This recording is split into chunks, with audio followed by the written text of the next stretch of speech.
আইন শৃঙ্খলা ব্যবস্থা বা মানুষের নিরাপদ করা মানুষকে, এটা যদি এনশিওর করতে আমরা না করি এবং অ্যাট দ্য সেম টাইম করাপশনকে যদি আমরা অ্যাড্রেস করতে না পারি। শনিবার দুপুরে রাজধানীর গুলশানে বিচারপতি শাহাবুদ্দিন আহমেদ পার্কে অনুষ্ঠিত হয় বিএনপির আয়োজিত আমার ভাবনায় বাংলাদেশ শীর্ষক রিল মেকিং প্রতিযোগিতায় বিজয়ী ১০ জন তরুণ তরুণীর সঙ্গে একান্ত আলাপে আইনশৃঙ্খলা ও দুর্নীতি নিয়ন্ত্রণ এ দুটি বিষয়ে সর্বোচ্চ অগ্রাধিকার দিতে চান বিএনপির চেয়ারম্যান তারেক রহমান। তার মতে এ দুটি ক্ষেত্র ঠিকভাবে সামাল দিতে পারলে দেশের অনেক সমস্যার সমাধান অনেকাংশেই হয়ে যাবে। সরকার গঠন করতে পারলে শিক্ষা, সংস্কৃতি, বিজ্ঞান ও ক্রীড়া মন্ত্রণালয়কে একটি টিমের আওতায় এনে সমন্বিতভাবে কাজ করার পরিকল্পনার কথা জানান তারেক রহমান।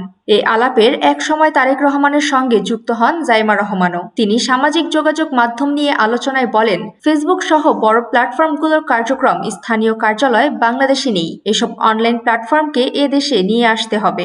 সুমাইয়া ফারাজি, দৈনিক আর নিউজ।